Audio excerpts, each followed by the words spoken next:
Muse de Denis Lindon.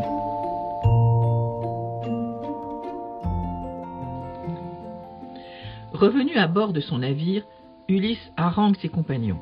Il leur annonce de dures épreuves, mais leur rappelle qu'ils en ont déjà surmonté bien d'autres et leur demande de lui faire confiance pour les ramener chez eux. Grâce à la carte marine que lui a remise Circé, et grâce surtout à l'expérience de navigation qu'il a maintenant acquise, Ulysse sait à peu près où il se trouve et quelle direction il doit prendre. Il sait aussi que dans quelques jours, il passera à proximité de l'île des Sirènes. Les Sirènes. Il se souvient de ce que Nestor lui a raconté sur la manière dont Orphée a jadis échappé aux Sirènes. Mais il n'est évidemment pas question pour lui d'employer le même moyen. Il lui faut en trouver un autre. Dès qu'il entre dans la zone dangereuse, il réunit ses compagnons, les met au courant du danger qui les menace. Pour leur éviter de succomber aux accents séducteurs des sirènes, il bouche les oreilles de ses compagnons à l'aide de petites boules de cire qu'il a préalablement amollies entre ses doigts, procédé qui, s'il avait eu l'idée de le breveter à l'époque, lui aurait rapporté depuis une fortune. Lui-même, il aime trop la musique pour renoncer au plaisir d'entendre les trois divas. Il s'abstient donc de se boucher les oreilles, mais pour être sûr de ne pas faire de bêtises, il se fait ligoter solidement par ses compagnons au mât de son navire. Il a confié le commandement de l'équipage à son second, le fidèle Euryloque. Comme le vent est tombé, c'est à la rame que le navire pénètre dans les eaux territoriales des sirènes. Bientôt, leur chant parvient aux oreilles d'Ulysse. Il est d'une telle beauté qu'Ulysse, oubliant toutes ses résolutions, brûle de s'approcher d'elle. Il crie aux rameurs de changer de direction, les supplie de le détacher, emploie tour à tour la menace ou les promesses. Heureusement, ces hommes n'entendent pas plus sa voix que celle des sirènes. Voyant ses lèvres bouger, ils s'imaginent qu'il les exhorte à ramer plus fort, et ils se penchent avec ardeur sur leurs avirons. Seul Euryloque devine ce que crie Ulysse. Mais conformément aux instructions que celui-ci lui a données, il se contente de resserrer un peu plus les cordes qui attachent Ulysse au mât. Charybde et Scylla. L'obstacle suivant, que devait franchir Ulysse, était constitué par les deux rocs redoutables de Charybde et de Scylla. Par les descriptions que lui en avaient faites Circé et Tirésias, Ulysse en connaissait les principales caractéristiques. Ces deux rochers étaient situés tout près l'un de l'autre, à une portée de flèche tout au plus. Il n'était possible de les contourner ni par la droite ni par la gauche, en raison de récifs sous-marins qui les prolongeaient de chaque côté sur une longue distance. Il fallait donc absolument passer entre les deux. Mais ce n'était pas facile, car chacun des deux rocs recelait un danger mortel. Charybde était un petit îlot d'apparence inoffensive, bordé de falaises escarpées. Au pied de ces falaises et au niveau de la mer s'ouvrait une anfractuosité profonde. Plusieurs fois par jour, à des intervalles de temps irréguliers et sans préavis, une brusque dépression se creusait dans cette anfractuosité et les flots s'y engouffraient en entraînant avec eux dans un irrésistible tourbillon tous les objets ou embarcations flottant à leur surface dans un rayon d'une centaine de mètres. Une demi-heure plus tard, ponctuellement, le gouffre recrachait avec la même violence tout ce qu'il avait aspiré.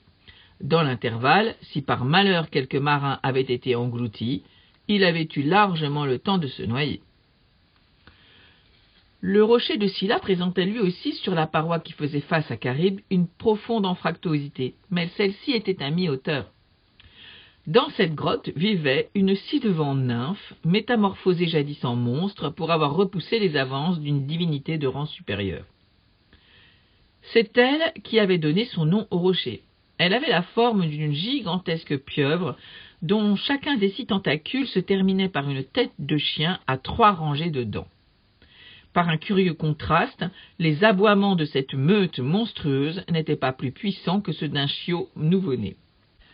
Chaque fois qu'un oiseau, un dauphin ou des marins passaient à leur portée, les têtes de Scylla jaillissaient brusquement de la grotte et happaient leurs victimes. En arrivant en vue des 2 îlots, Ulysse balança longuement sur la conduite à tenir. 3 solutions s'offraient à lui. La première consistait à passer à mi-chemin des 2 rochers. Quelques instants de réflexion suffirent à convaincre Ulysse que c'était la plus mauvaise. En effet, en choisissant cette route, Ulysse se trouverait à la fois dans le rayon d'action de Charybde et de Scylla et courait les deux risques simultanément. La deuxième solution consistait à se mettre hors de portée de Scylla en frôlant Charybde. S'il avait la chance de passer entre deux aspirations, il ne subirait alors aucun dommage. Mais si, au contraire, une aspiration se produisait au moment de son passage, le navire et ses occupants seraient engloutis. C'était donc tout ou rien. La troisième solution, enfin, consistait à échapper au danger de Charybde en passant tout près de Scylla. Dans ce cas, il était certain que 6 rameurs seraient enlevés par les têtes de Scylla, mais à condition de passer assez vite, les autres s'en sortiraient. Ulysse choisit la troisième solution, préférant la certitude d'une perte limitée à la possibilité d'une perte totale. Sans le savoir, il s'était posé et avait résolu d'une manière élégante un problème aujourd'hui classique de la théorie des jeux. Il avait choisi la stratégie dite du minimax, qui consiste à minimiser le risque maximal encouru. De crainte que ses marins ne refusassent de tenter le passage, il ne leur parla pas de la présence du monstre dans le rocher de Scylla. Au moment où le navire passait devant la grotte, 6 têtes terrifiantes en jaillirent et 6 marins furent emportés dans les airs en remuant leurs jambes comme des pantins désarticulés. Mais lorsque le monstre voulut tenter une deuxième sortie, Ulysse et ses 38 soldats survivants étaient déjà hors de sa portée. Les bœufs d'Apollon. Tirésias avait mis Ulysse en garde contre un troisième danger, celui de déplaire à Apollon en s'attaquant au troupeau de bœufs que celui-ci élevait dans l'île du Soleil. Pour ne prendre aucun risque, Ulysse avait décidé de ne pas faire escale dans cette île. Mais lorsqu'après avoir ramé sans répit pendant plusieurs jours, les marins d'Ulysse aperçurent à proximité l'île du Soleil, ils supplièrent Ulysse d'y débarquer, ne fût-ce que quelques heures pour se reposer et reconstituer leur réserve d'eau. « Tu as un corps et une âme d'acier, lui dirent-ils. Tu parais insensible à la fatigue. Mais nous autres, qui sommes des hommes ordinaires, nous avons besoin d'un peu de repos. » Ulysse se laisse fléchir, mais à la condition expresse qu'ils ne passeront qu'une nuit sur l'île, qu'ils n'y prendront que de l'eau et que surtout, sous aucun prétexte, ils ne porteront la main sur l'un des bœufs d'Apollon. Ses compagnons s'y engagent par serment. Ils abordent dans l'île et hissent le navire sur la plage. Pendant la nuit, une violente tempête se lève. Le lendemain matin, elle fait encore rage, rendant l'appareillage impossible. Jour après jour, elle se prolonge, obligeant Ulysse à demeurer sur l'île bien plus longtemps qu'il n'avait prévu. Au début, ces marins restent calmes. Avec les provisions que leur a données Circé, ils ont encore de quoi manger. Mais après 3 semaines de tempête, les provisions sont épuisées et les hommes commencent à avoir faim. Pendant quelques jours, ils se nourrissent misérablement de racines, de coquillages, d'oiseaux et de lapins. Ils jettent des regards d'envie sur les superbes bœufs, gras et lustrés, qui paissent sans surveillance dans les prairies voisines de la plage. Une nuit enfin, Euryloque, le lieutenant d'Ulysse, profite de ce que celui-ci est endormi pour réunir ses compagnons. De tous les supplices, leur dit-il, le plus cruel est celui de Tantale. De toutes les manières de mourir, la pire est de mourir de faim. Pour éviter une telle mort, il nous suffit d'abattre 1 ou 2 de ces bœufs magnifiques. Apollon ne s'en apercevra peut-être pas. S'il s'en aperçoit, nous pourrons toujours apaiser sa colère par des sacrifices appropriés.